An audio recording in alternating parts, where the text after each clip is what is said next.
Hello everyone, आप सभी का मालवी एकेडमी के ऑनलाइन लर्निंग प्लेटफॉर्म पे स्वागत है। आई नो आप सभी टेंशन में हैं कि जिसका पेपर हो तो जा रहा है उसका तो बहुत ही बढ़िया, लेकिन जिसका नहीं हुआ है अभी तक और आने वाला है, पेपर होने वाला है, ऐसे लोगों को कौन कौन सी चीज़ों का ध्यान रखना चाहिए। देखो, इसके पहले भी क्लासेस में मैं बता चुकी हूँ, बट आज हम बात करेंगे 13th एंड 14th मई को जो भी पेपर हुए हैं उसके बेसिस पे क्या कुछ ऐसे हॉट टॉपिक्स हैं उसके बारे में बात करेंगे। सबसे पहले एक चीज़ मैं बहुत ही क्लियर कर देती हूँ कि पूरा जो इकोनॉमिक्स का पोर्शन है वो नहीं इंपॉर्टेंट है। पूरे इकोनॉमिक्स में इस समय जो ट्रेंडिंग में चल रहा है, जिसको हम हॉट टॉपिक है, गर्म वाला विषय, वो है हमारा माइक्रो इकोनॉमिक्स।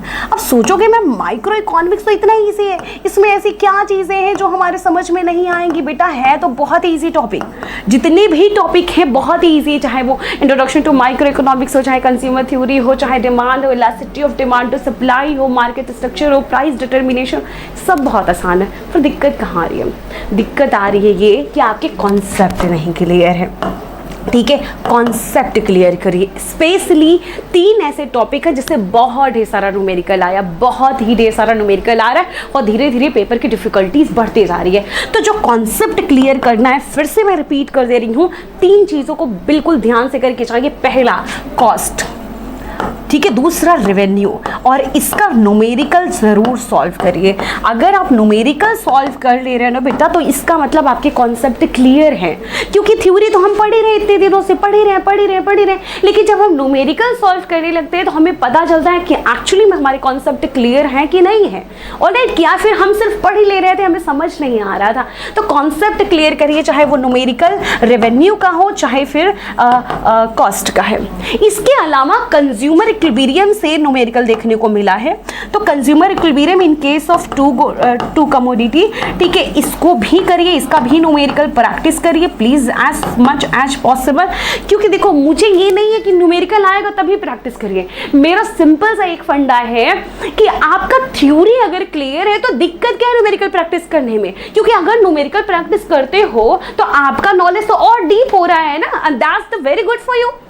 बहुत ही बढ़िया बात है यहाँ के लिए, क्योंकि आपके कॉन्सेप्ट और भी क्लियर हो रहे हैं। तो बेटा जिको अभी तक जो 13th और 14th मई को पेपर हुए हैं, माइक्रो इकोनॉमिक्स का जो वेटेज था वो 28 से 30 क्वेश्चन का हो गया, जो 13 तारीख को सिर्फ एग्जाम हुए थे उसमें 20 से 25 क्वेश्चन आए थे, 25 से 26 क्वेश्चन आए थे माइक्रो के। लेकिन अभी जो पेपर का जो पैटर्न बदल रहा है, माइक्रो इकोनॉमिक्स में ज्यादा बोध चला जा रहा है। और मैक्रो में सबसे ज्यादा ट्रेंडिंग टॉपिक कौन सा होता है? National income. इसका इतना हुआ है, मैंने भी हुआ बना के रखा, लेकिन सच्चाई अभी तक ये है कि नेशनल इनकम से इक्का दुक्का क्वेश्चन पूछ रहा है। इसका मतलब ये लास्ट के लिए बचा के रखा है कि एक ही बार बम गिराएंगे, जैसे राफेल आजकल बहुत ही चर्चे में, उस टाइप का। तो इसलिए नेशनल इनकम का भी इक्का दुक्का क्वेश्चन दे रहा बेटा। लेकिन आने वाले जो आपके पेपर्स हैं, याद रखो कि अगर सारे क्वेश्चन पेपर अलग अलग टॉपिक से आ रहे हैं तो नेशनल इनकम आने वाले एग्जाम्स में बहुत ही इंपॉर्टेंट साबित होने वाला है। इसलिए इसके भी कॉन्सेप्ट याद रखिए। नेशनल इनकम में कॉन्सेप्ट के साथ जो सबसे इंपॉर्टेंट है वो है सीक्वेंस वाले क्वेश्चन।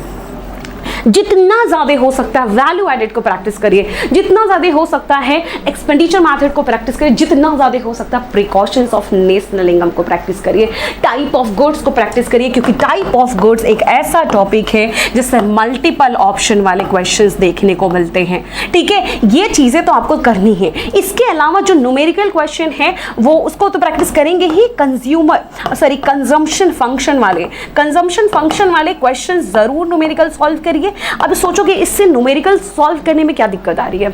न्यूमेरिकल सॉल्व करोगे तो आपकी क्लियरिटी बढ़ेगी। इसके अलावा जो हॉट टॉपिक है, पहले ही बता दी हूँ, अभी बता रही हूँ, एक्सेस डिमांड को कैसे मेजर किया जाता है, कैसे करेक्ट किया जाता है। ठीक है, एक्सेस डिमांड को कैसे करेक्ट किया जाता है, प्लीज इसका सीक्वेंस जरूर देख के जाइए। ठीक है, कैसे करेक्ट किया जाता है इसका सीक्वेंस आप जरूर देखिए। इसके अलावा डिफिसिट डिमांड को कैसे किया जाता है, क्योंकि एक्सेस डिमांड को करेक्ट करने के लिए एक तो हमारे पास क्या है, फिस्कल पॉलिसी है, और दूसरा हमारे पास क्या है बेटा, दूसरा हमारे पास मौद्रिक नीति है। और मौद्रिक नीति और जो राजकोषीय नीति, दोनों बहुत ही अहम हिस्सा प्ले करता है एक्सेस डिमांड को टैकल आउट करने में। ठीक है, इसके अलावा आपको जीडीपी डिफ्लेटर के बारे में तो कहने की जरूरत नहीं है। इसके अलावा अगर अभी तक आप नहीं देखे हो तो एक केस स्टडी कराया मैंने, जो अभी रिवीजन हो रहा है, ठीक है, उसमें एक क्लास किया मैंने केस स्टडी वाले क्वेश्चंस, उसको जाके ज़रूर देखिए कि केस स्टडी ऐसे टॉपिक्स को कैसे हमको टैकल आउट करना है, कैसे केस स्टडी को हमको सॉल्व करना है, क्या हमारा अप्रोच रहने वाला है। तो ये कुछ ऐसे टॉपिक्स हैं जो हॉट टॉपिक के रूप में कंसीडर किए जाते हैं। उम्मीद है कि आपको समझ में आएगा कि आगे क्या करना है। ठीक है, अभी वो वक्त गया जब हमें बड़ी बड़ी बातें करनी है या फिर हम नए टॉपिक को कर सकते नहीं। जो हम पढ़े हैं उसी को बेहतर तरीके, उसी को डीप तरीके से, उसी को इन्हेंस तरीके से, उसी को थोड़ा डिटेल में हमें पढ़ने की ज़रूरत है। कॉन्सेप्ट तो क्लियर है लेकिन प्रैक्टिस भी तो ज़रूरी है। सिर्फ कॉन्सेप्ट कुछ नहीं होता। प्रैक्टिस क्या करता है, आपने सुना होगा डायलॉग, बहुत सिंपल सा है, प्रैक्टिस मेक्स मैन परफेक्ट। तो वो उस पर थोड़ा फोकस करिए, रिवाइज करिए जितना ज़्यादा हो सकता है, जितना ज़्यादा हो सकता है। जो मैंने अभी हॉट टॉपिक्स बताए उसको ज़रूर कंसीडर करिए क्योंकि आने वाले एग्जाम में इसकी वैल्यू बहुत ही बढ़ने वाली है। मैं वीडियो को बहुत ज़्यादा लंबा ना करते हुए बस एक शब्दों में इतना ही कहूँगी कि जो मैंने बताया है स्टिक रहिए उस पर। आप अपने गट्स पे मत जाइए। ठीक है, एनालिसिस को देखिए, एनालिसिस को हम देख रहे हैं, हम डेली पेपर्स हो रहे हैं, उस पर हम प्रेडिक्शन लगा सकते हैं, एस्ट्रोलॉजी हम बन सकते हैं। ठीक है, तो उस पर थोड़ा फोकस करिए एंड उम्मीद करेंगे कि आपका आने वाला पेपर बहुत ही अच्छा जाए। ऑल द बेस्ट एवरीवन, और मिलते हैं आपसे नेक्स्ट क्लास में। Thank you everyone.